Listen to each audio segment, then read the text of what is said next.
Don't tear invisible. Why you stolen the court? I'm watching this Christian. This is a government vehicle. It is not stolen. I'm not stopping that again. I'm not stopping out. I'm not stopping now. Come on, board, drive that. You're on badge displayed. You haven't called dispatch. That's it. Open this door. Dispatch a handle, and you commit a federal felony. We are federal agents. Police are on the way. Back away. The traffic stop begins the way thousands do every day in the United States. Emergency lights appear behind a moving vehicle. The signal is unambiguous. Pull over. Stop. Comply. According to the footage, a black couple does exactly that. The car slows. It moves to the shoulder. The engine idles. Nothing about the moment suggests resistance, urgency, or threat. The individuals who initiated the stop present themselves as police.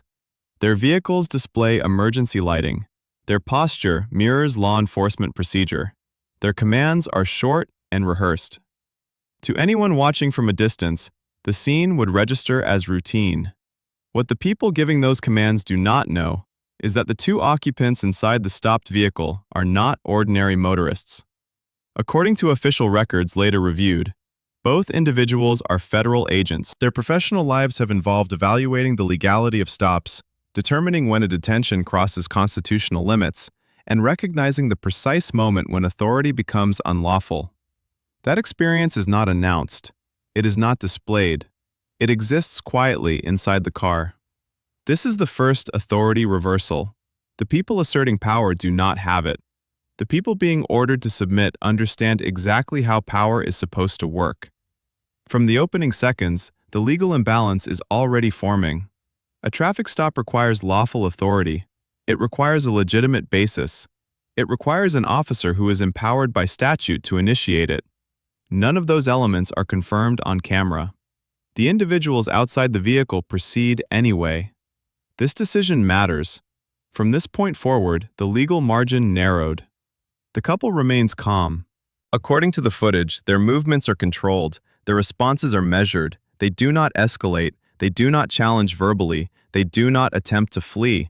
Their behavior aligns with what federal training emphasizes in ambiguous encounters: observe, preserve evidence, avoid unnecessary confrontation. The people posing as officers move closer, their commands become more specific. The stop continues instead of ending. At this stage, reversal was still possible. The stop could have been terminated. It was not. What makes this moment structurally different from countless other recorded stops is not tone or volume, it is knowledge. Inside the vehicle sit two people trained to recognize unlawful detention. Outside stand individuals unknowingly committing it. Each second the stop continues, the exposure grows. Impersonating law enforcement is not a procedural error. It is a criminal act. Using that impersonation to detain others escalates it further. Doing so against federal agents introduces consequences that extend far beyond the roadside. The footage does not yet reveal those consequences. It does not announce charges. It does not name statutes. It simply records a decision being repeated. Continue. This was another chance to stop. It wasn't taken. By the time the interaction reaches its next phase, the stop is no longer just a confrontation. It is evidence. And everything that follows will be built on what was captured here, frame by frame, command by command. The legitimacy of the people inside the vehicle is established before a single word is spoken. According to the footage, the car was traveling normally. There is no visible erratic movement, no sudden acceleration, no attempt to evade. When the emergency lights activate, the response is immediate and compliant. The vehicle signals, slows, and pulls to the side of the road. The stop begins within the boundaries of expected civilian conduct. Inside the car, the couple remains seated. Their hands stay visible. Their posture is controlled. Nothing in their behavior introduces risk. Nothing invites escalation. This matters because legality does not hinge on who a person is. It hinges on what they do. And at this stage, what they are doing is exactly what the law expects. Outside the vehicle, the individuals presenting themselves as police continue the encounter. Their commands are framed as lawful orders. Their proximity tightens. The stop extends beyond its initial moment. The legitimacy gap begins to form here. What the couple understands about lawful authority does not match what is being asserted against them. Under the Fourth Amendment, a traffic stop is a seizure. It must be justified at its inception and reasonably related in scope to the circumstances that warranted it. According to the footage, no lawful basis is stated on camera. No violation is articulated. The stop persists regardless. This is a decision point. From this point forward, the legal margin narrowed. The couple responds without provocation. Their answers are short. Their tone remains neutral. They do not consent to searches. They do not create confrontation. They behave as individuals trained to preserve clarity in ambiguous encounters. That training does not come from fear. It comes from experience. The people outside the vehicle increase their control of space. They reposition. They angle themselves closer to the doors. Commands become more directive. Each adjustment signals an assumption of authority that has not been established. At this stage, reversal was still possible. The encounter could have ended. It did not.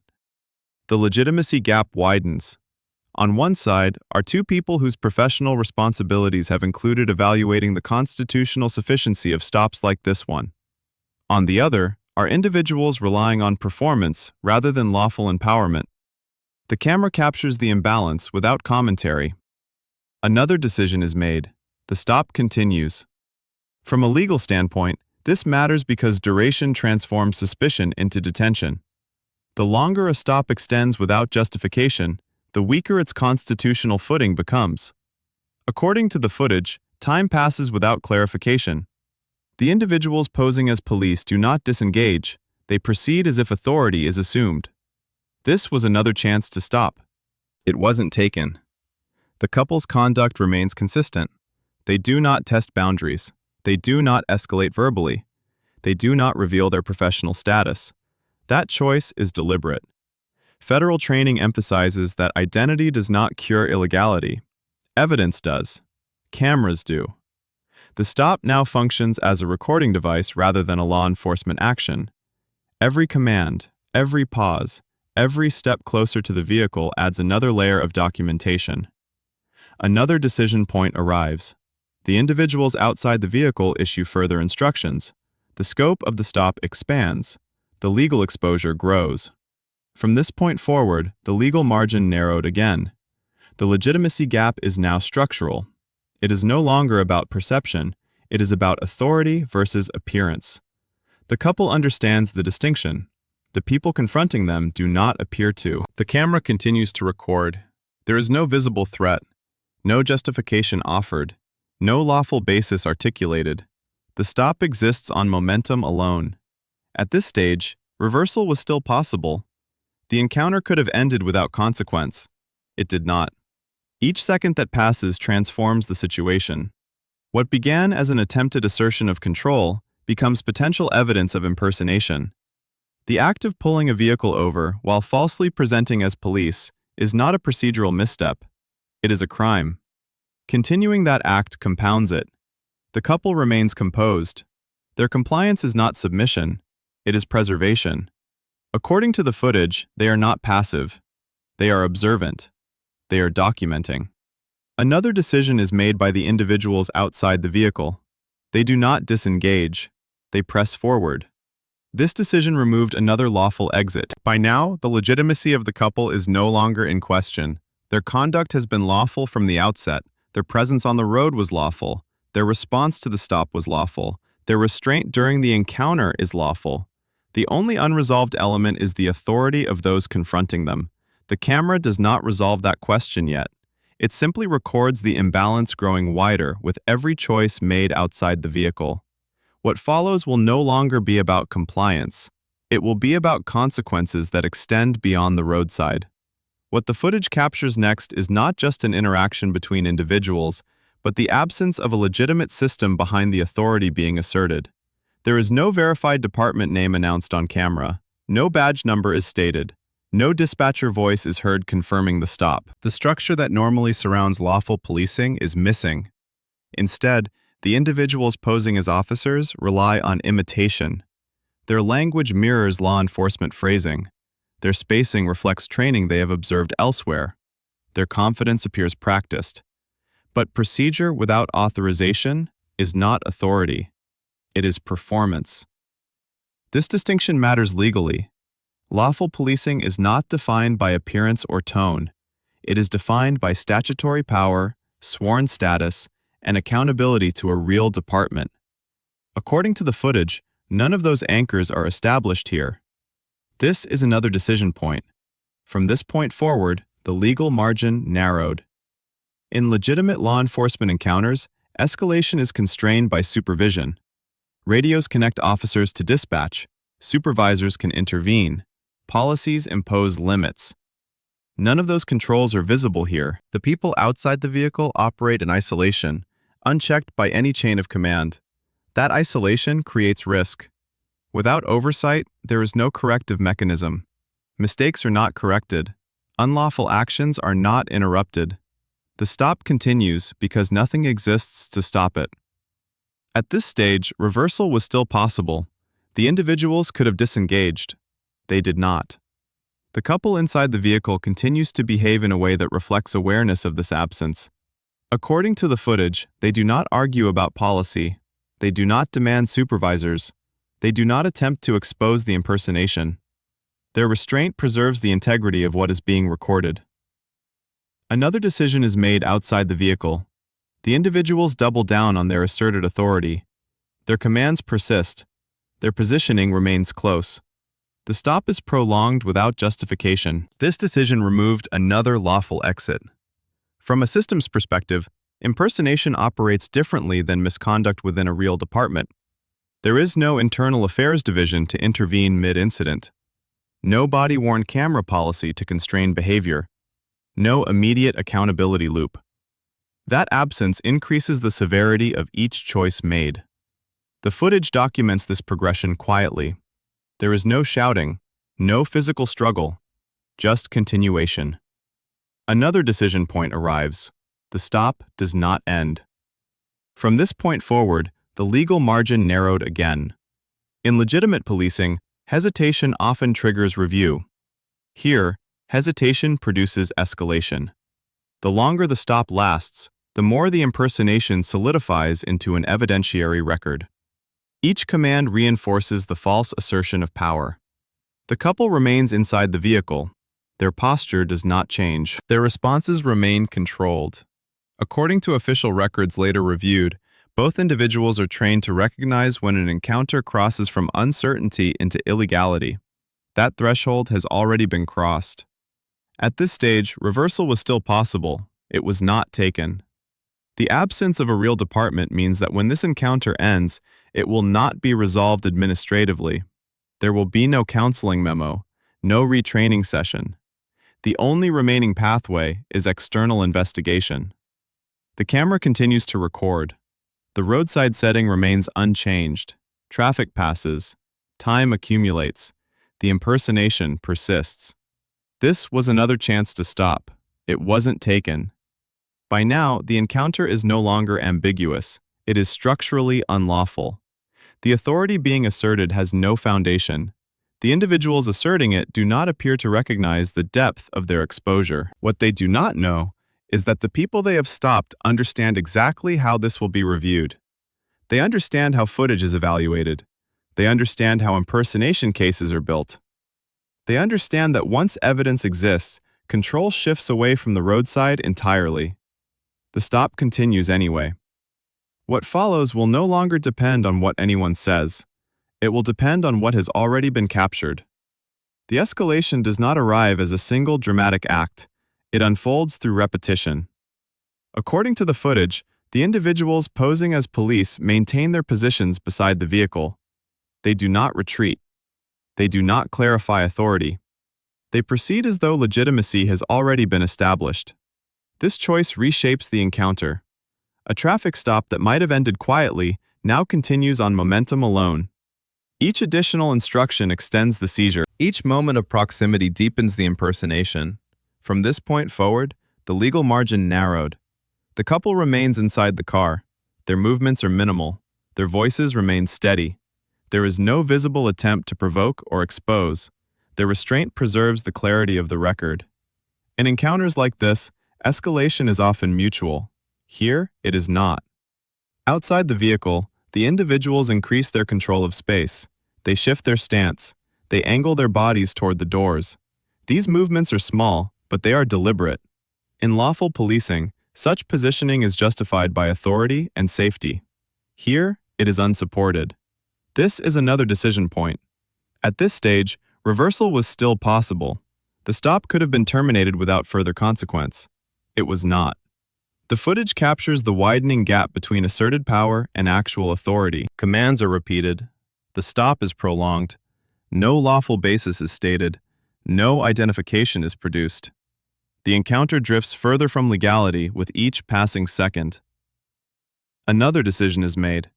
The individuals outside the vehicle do not disengage. This decision removed another lawful exit. The escalation remains controlled, but it is unmistakable. The stop is no longer a question. It is an imposition. The couple's compliance continues, but compliance does not validate unlawful authority. It simply documents it. According to the footage, the environment remains calm. There are no sudden movements, no raised voices. The absence of chaos does not mitigate the violation. It clarifies it. From this point forward, the legal margin narrowed again. In lawful stops, escalation is constrained by justification. Here, escalation exists without it. The impersonation becomes more pronounced not through aggression, but through persistence. Another decision point arrives. The individuals posing as police issue further instructions. The scope of the stop expands incrementally. Each expansion increases exposure under federal law. This was another chance to stop. It wasn't taken. The couple's posture does not change. Their responses remain measured. They do not assert their federal status. They allow the encounter to continue as recorded. This choice is strategic. Disclosure would not retroactively legitimize the stop. Evidence will. The camera captures the imbalance with precision. The roadside setting remains unchanged. Traffic moves past. Time accumulates. Authority quietly shifts away from the individuals outside the vehicle and toward the record being created. Another decision is made. The stop continues. At this stage, reversal was still possible. It was not taken. The escalation reaches a threshold where intent no longer matters. Impersonation does not require hostility. It requires representation. That representation has been repeated, sustained, and recorded. From this point forward, the legal margin narrowed to its minimum. The footage now documents a completed act rather than an unfolding one. The authority asserted has been exercised. The detention has occurred. The evidence exists. The individuals posing as police appear unaware of the transition. They continue as though control remains with them. It does not. The final moments of this phase slow. Movements become smaller. Commands cease briefly. There is a pause. No one speaks. The space between the vehicle and the individuals outside feels wider than before. Postures adjust. The encounter stops expanding, but it does not resolve. This pause is not de-escalation. It is the moment where momentum freezes and consequence begins to form. What happens next will not be determined on the roadside. The footage does not end with resolution. It ends with documentation. What follows is not determined by conversation, posture, or tone, but by review. Once the encounter concludes, control shifts away from the roadside entirely. According to the timeline later reconstructed, the recording becomes the central artifact. It captures the use of emergency lighting. It captures the commands. It captures the duration of the stop. It captures the absence of verified authority. Nothing in the footage suggests confusion. The actions are deliberate and sustained. This is the moment when the incident stops being an encounter and becomes evidence. The stillness that follows is noticeable. The couple remains inside the vehicle. The individuals outside step back. No one rushes. No one raises their voice. The space between them widens. The road noise continues. Time slows. Authority changes hands without announcement. The silence holds for several seconds. No analysis occurs here. No conclusions are drawn on camera. The recording simply preserves the posture, the distance, and the pause. The encounter is complete. When review begins, it follows a predictable sequence. Footage is examined frame by frame. The use of emergency lights is evaluated. The absence of departmental identifiers is noted. The duration of the stop is measured against constitutional standards. From this point forward, the legal margin is no longer narrowing. It is closed. Supervisory review does not apply because there is no legitimate department to supervise. The case moves directly into investigative channels designed to address impersonation and unlawful detention. According to official records later referenced, this transition is procedural rather than discretionary. Another threshold is crossed. Investigators assess whether the individuals presenting as police had any lawful authority to initiate a stop. They examine whether the actions meet statutory definitions of impersonation. They evaluate the detention itself as a completed act. Each finding compounds the exposure. The footage does not require interpretation to establish representation. Emergency lighting, commands, and physical positioning are sufficient. The stop does not rely on intent, it relies on conduct. This distinction matters. Impersonation cases do not hinge on what a person believed. They hinge on what was presented to the public. According to the footage, what was presented was law enforcement authority. Another review phase begins. Legal analysts examine jurisdiction. A traffic stop on a public roadway intersects with federal interests when impersonation occurs. The presence of federal agents inside the vehicle is not necessary to establish illegality, but it sharpens scrutiny. From this point forward, the consequences extend beyond the individuals involved. The couple's professional status remains absent from the footage itself. It emerges later through official confirmation.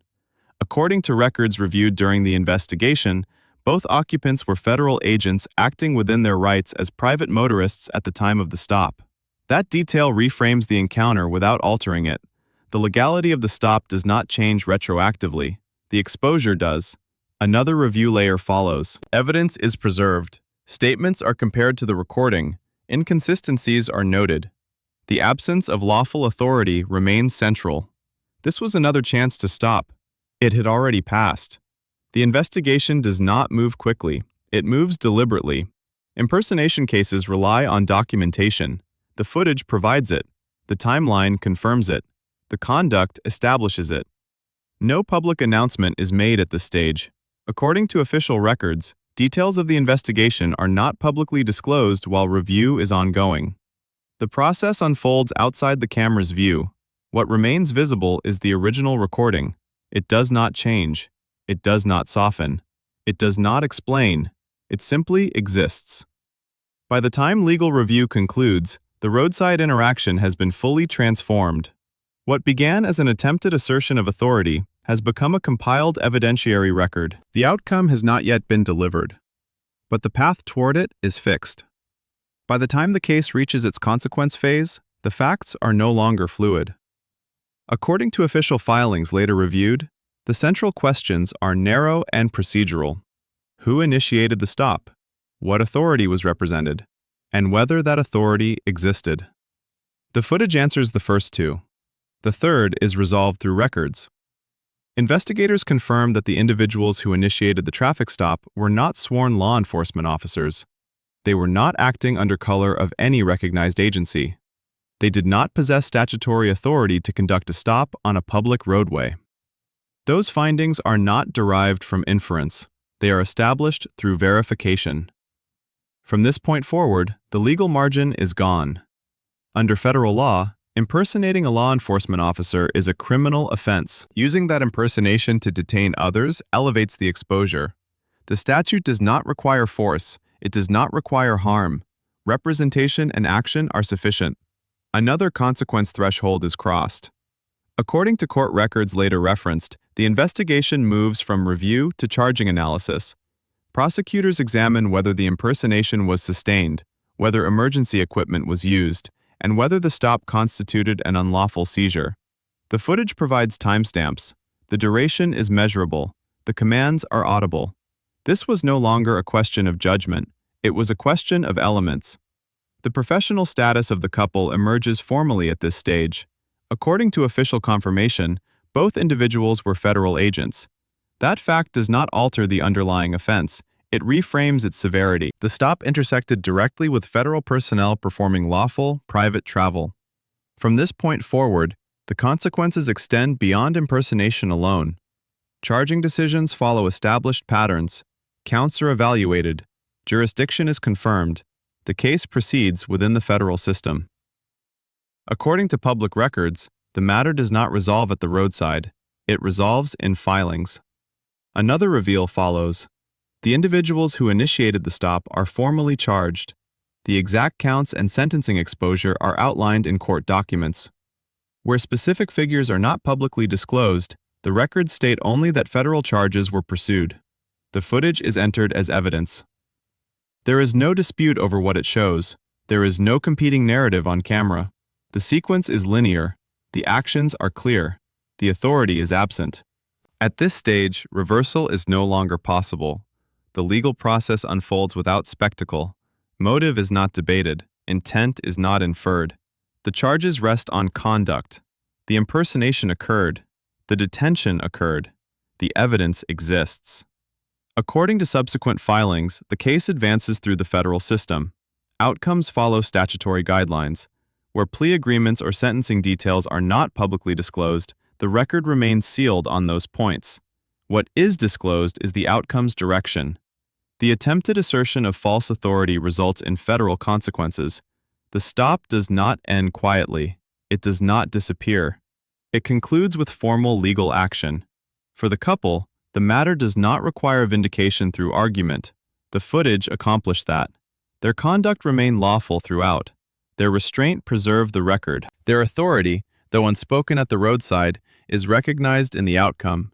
For the individuals who initiated the stop, the consequences are not symbolic. They are procedural and enforceable. Federal impersonation is not treated as a minor offense. It is treated as an integrity breach of the legal system itself. The finality of the process does not arrive with emotion. It arrives with documentation. By the time the case closes, the original encounter has been fully reclassified. It is no longer a traffic stop. It is a federal case built on recorded evidence. The resolution of the case does not end with the individuals involved. Its impact moves outward, into systems designed to prevent exactly this kind of violation. According to official records, the footage becomes part of a broader pattern used to identify and deter impersonation activity. False law enforcement stops are not treated as isolated misconduct. They are treated as systemic threats. The authority to detain, command, and restrict movement is among the most powerful functions granted by law. When that authority is imitated without authorization, the legal system responds with rigidity rather than discretion. The aftermath reflects that posture. Training bulletins are updated, public advisories are issued, federal agencies circulate guidance on recognizing impersonation tactics, including the use of emergency lighting, rehearsed commands, and staged posture. These responses are procedural, not rhetorical. They are designed to harden systems against repetition. The footage itself becomes instructional, not because of what it dramatizes, but because of what it documents. A lawful stop has identifiable markers. So does an unlawful one. The absence of verified authority, the lack of dispatcher confirmation, and the persistence of commands without justification form a recognizable pattern. This case reinforces that distinction. Oversight mechanisms also adjust. According to agency statements later released, interagency coordination around impersonation incidents is strengthened. Jurisdictional handoffs are clarified. The pathway from roadside encounter to federal review becomes shorter and more direct. The outcome is not framed as a moral lesson. It is framed as a procedural correction. What remains constant is the footage. It does not rely on testimony. It does not rely on interpretation. It records actions as they occurred.